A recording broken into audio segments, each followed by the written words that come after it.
Oi, pessoal. Meu nome é Lucas e essa história aconteceu no ano de 2002. Uma época que eu acreditava ser completamente comum.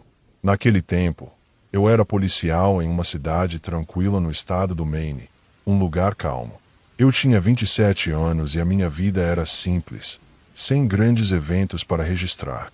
E, honestamente, eu gostava dessa calma. Minhas rotinas eram formadas por pequenos conflitos, patrulhas nas mesmas ruas e momentos para tomar um café na cafeteria aconchegante em frente à delegacia, onde todos me conheciam. Casei-me cedo, e naquele momento, estava há 5 anos com Marina, minha esposa, e nossos 2 filhos, Pedro e Sofia, que eram a razão de todo o meu esforço. Nossa cidade sempre foi pacata, onde as pessoas se dedicavam às suas vidas sem grandes perturbações e tudo seguia bem. Mas, de repente, tudo começou a mudar. A mudança começou com uma ligação da Dona Maria, uma senhora que morava sozinha em uma casa afastada, na periferia. Ela me disse que seu filho, Daniel, um rapaz que trabalhava na construção civil, não retornava para casa havia 2 dias. Ela estava desesperada. Embora Daniel fosse de sair para beber, ele sempre voltava, mesmo que estivesse embriagado. Lucas, por favor, você pode procurar o Daniel para mim? Ela pediu, com uma voz cheia de angústia. Claro, Dona Maria, vou procurar pelos lugares que ele frequenta e trago ele de volta para casa. Não se preocupe, eu disse, pegando as chaves e saindo. Fui atrás de Daniel, passando pelos lugares que ele costumava ir. O bar no centro, o canteiro de obras e até um motel onde ele, às vezes, passava a noite. Mas não encontrei nada, nenhum sinal dele. Seus colegas de trabalho também não o haviam visto, o que era bem estranho. Eles mencionaram que Daniel estava agindo de maneira estranha, como se estivesse paranoico, sentindo que estava sendo vigiado. Eu pensei que poderia ser algo relacionado ao álcool, mas decidi investigar com mais atenção. Naquela noite, voltei para a casa da Dona Maria sem respostas. Os dias passaram. Em uma semana, ainda não tínhamos notícias de Daniel. Sua mãe estava cada vez mais angustiada. Era muito estranho alguém desaparecer sem deixar rastros em nossa cidade. Isso não era comum. Uma noite, enquanto investigava o caso, recebi uma ligação do meu parceiro Gabriel.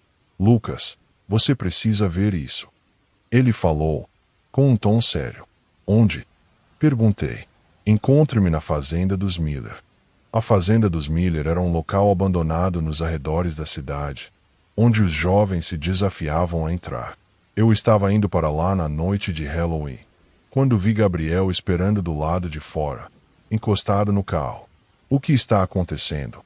Perguntei, enquanto saía do carro. Você precisa ver com seus próprios olhos. Ele respondeu, me guiando até a casa velha.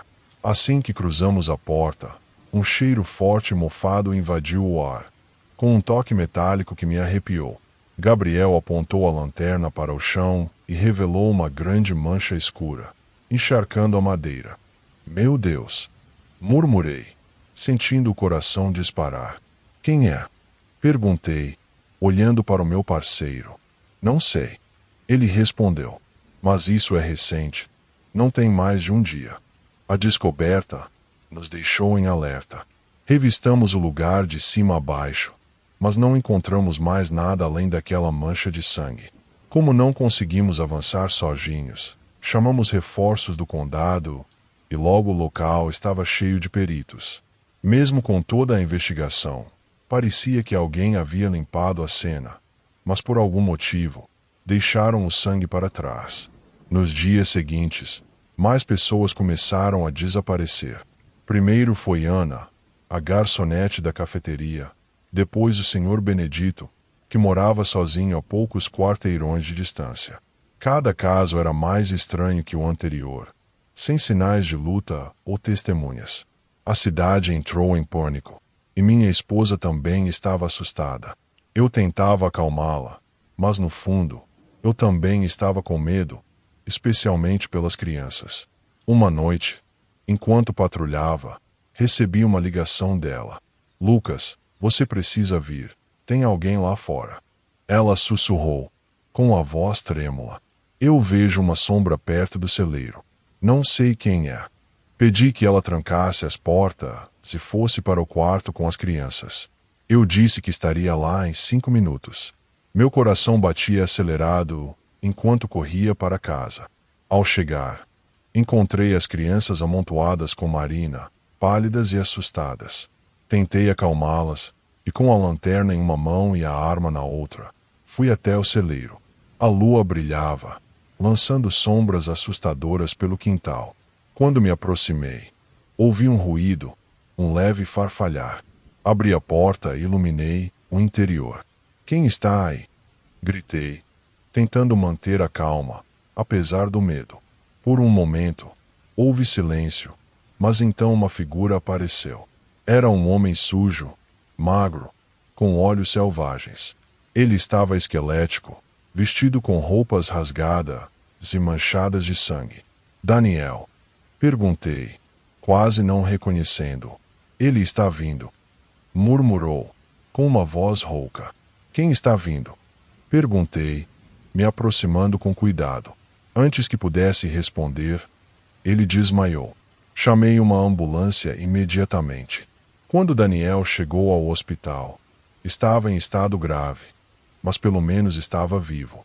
Assim que se recuperou, começou a contar uma história horrível. Ele havia sido sequestrado por um homem que chamava de o colecionador. Esse homem mantinha as pessoas presas em um bunker escondido nas profundezas da floresta, alimentando-as o suficiente para sobreviver até o momento em que decidia purificá-las, como ele dizia. Felizmente, Daniel conseguiu escapar a tempo. Relatei tudo ao xerife do condado, e uma busca foi organizada imediatamente. Passamos dias vasculhando a floresta, mas não encontramos nada. Os desaparecimentos continuaram e o pânico só aumentava. Era como viver um pesadelo, sabendo que havia alguém à espreita, sempre um passo à nossa frente. Uma noite, estava em casa, tentando relaxar com Marina e as crianças, quando a energia caiu. A escuridão repentina foi assustadora, mas rapidamente peguei minha lanterna. O telefone tocou.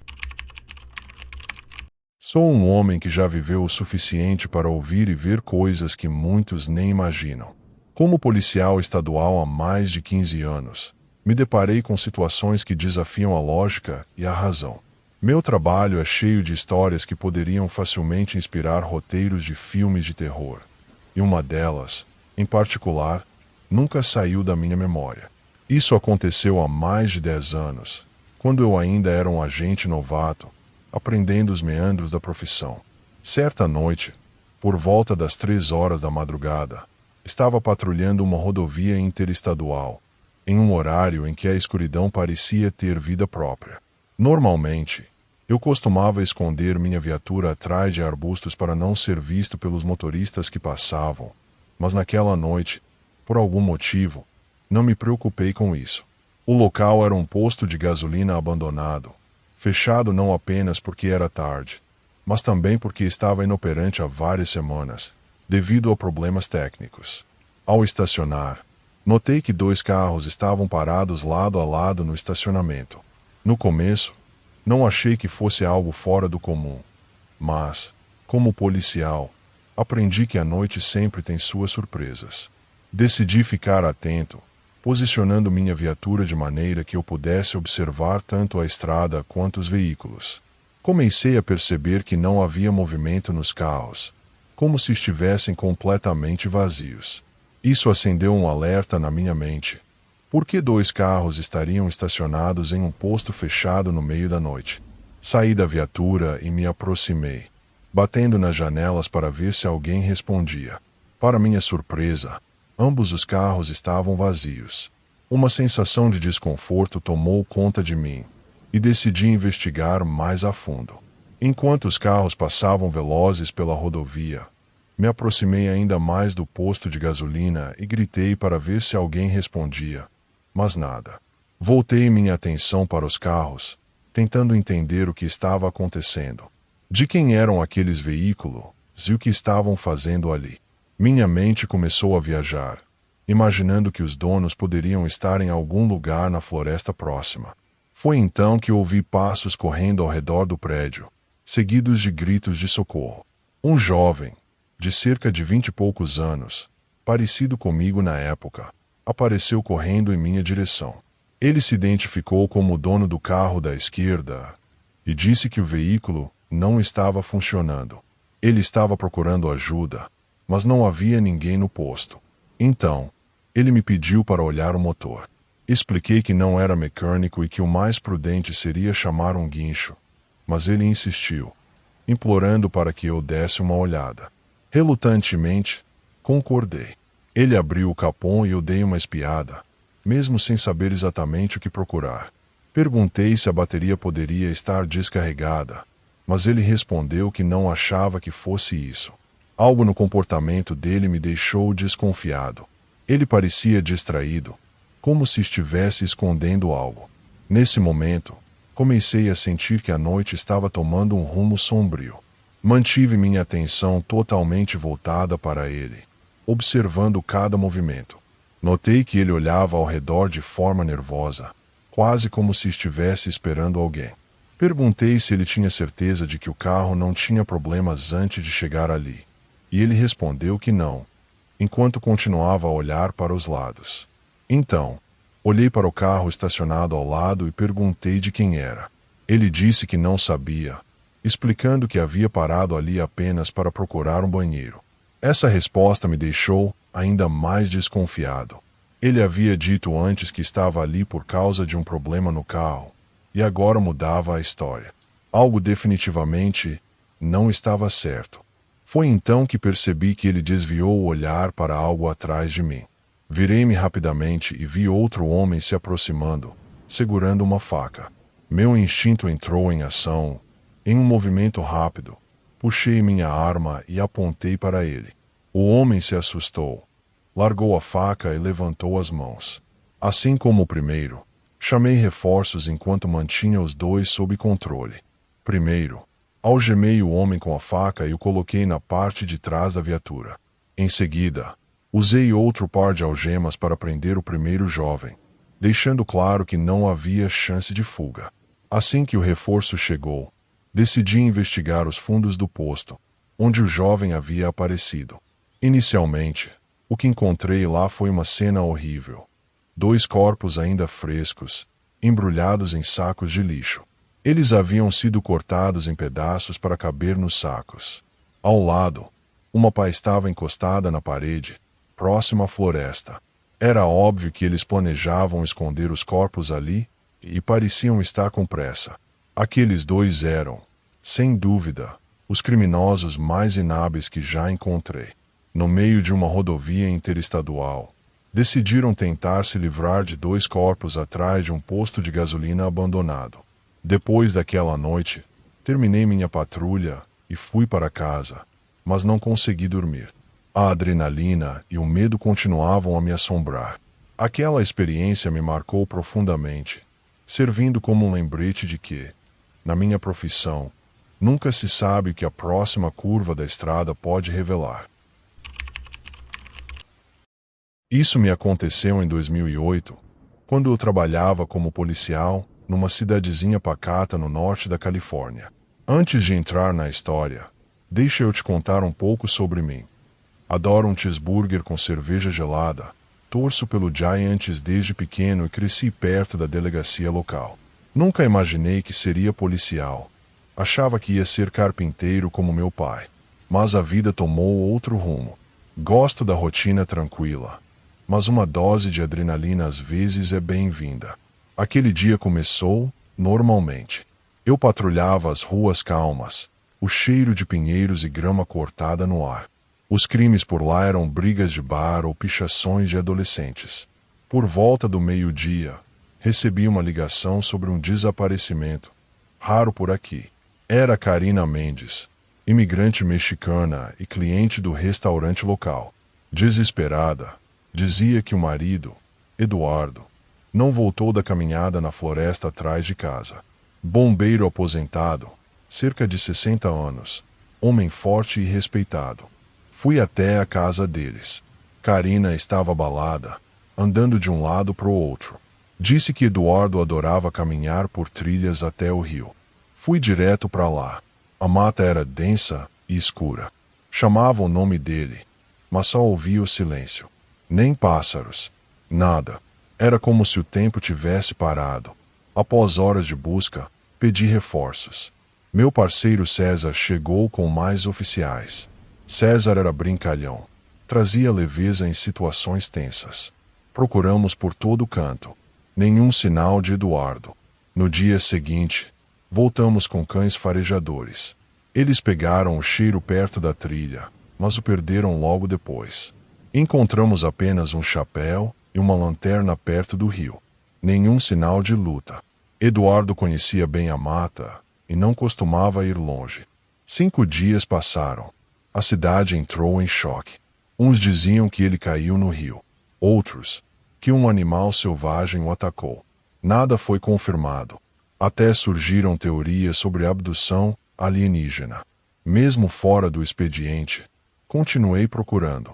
Uma noite, encontrei uma clareira escondida com uma cabana em ruínas. Nunca a tinha visto antes. Por dentro, cheiro de mofo, latas de comida velhas, jornais dos anos 80 relatando desaparecimentos parecidos.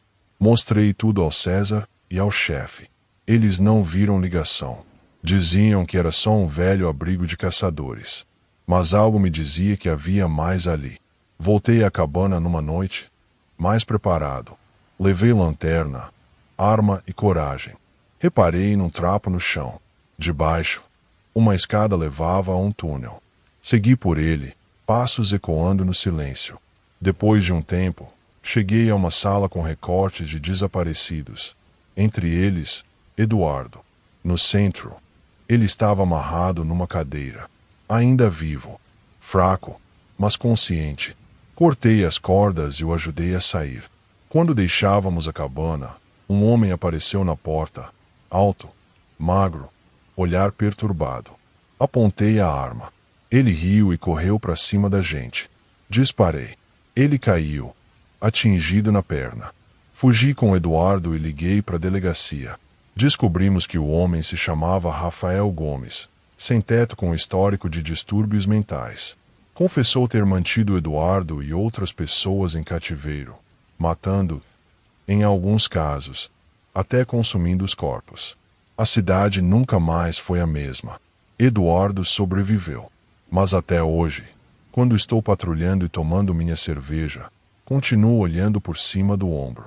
A floresta revelou um segredo sombrio, e eu jamais vou esquecer.